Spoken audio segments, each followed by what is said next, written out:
தாய் தமிழ் உறவுகளுக்கு வணக்கம். இடைத்தேர்தலில் பிரச்சாரம் செய்யாமல் ஒதுங்குகின்றார். இடைத்தேர்தலில் பிரச்சாரம் செய்யாமல் ஒதுங்குகின்றார் என்ற தலைப்பில் இந்த காணொளியை காண்கிறோம். 7 தொகுதிகளுக்கு இடைத்தேர்தல் வரவுள்ளது. தமிழக வெற்றி கழக கூட்டணியில் இடம்பெற்றிருக்கும் முக்கிய கட்சி விடுதலை சிறுத்தை கட்சி. தமிழக வெற்றி கழகம் 7 தொகுதிகளிலும் போட்டியிடுகிறது. திருமாவளவன் மற்றும் கூட்டணி கட்சிகள் பிரச்சாரம் செய்யும் என்று எதிர்பார்க்கப்பட்டது. ஆனால் திருமாவளவன் பிரச்சாரம் செய்யாமல் ஒதுங்குகிறார். அதாவது தற்பொழுது தமிழக வெற்றி கழகத்துக்கு ஆதரவாக இடைத்தேர்தலில் பிரச்சாரம் செய்தால் திமுகவை பகைக்க வேண்டியது வரும். உள்ளாட்சி தேர்தல் அல்லது பாராளுமன்ற தேர்தலில் திமுகவுடன் கூட்டணி ஏற்படக்கூடிய ஒரு சூழ்நிலை ஏற்பட்டுள்ளது. தற்பொழுது இடைத்தேர்தலில் தமிழக வெற்றி கழகத்துக்கு ஆதரவாக பிரச்சாரம் செய்தால் திமுகவை பகைக்க வேண்டியது வரும்.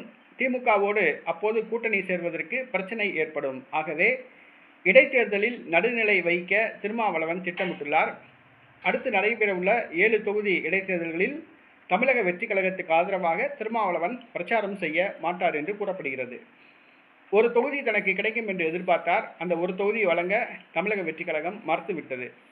மேலும் தமிழக வெற்றி கழகத்தில் திருமாவளவன் இடம்பெற்றிருந்தாலும் கூட, அமைச்சரவையில் பங்கு பெற்றாலும் கூட தமிழக வெற்றி கழக அரசை பொதுவெளியில் விமர்சித்து வருகிறார். இதனால் தமிழக வெற்றி கழகத்துக்கும் விடுதலை சிறுத்தை கட்சிக்கும் இடைவெளி ஏற்பட்டுள்ளது. ஆக இடைத்தேர்தலில் பிரச்சாரம் செய்யாமல் ஒதுங்கி இருக்க முடிவு செய்துள்ளார். திமுகவை பகைக்கக்கூடாது என்பதற்காக இடைத்தேர்தல் பிரச்சாரத்தில் இருந்து திருமாவளவன் ஒதுங்குகின்றார்.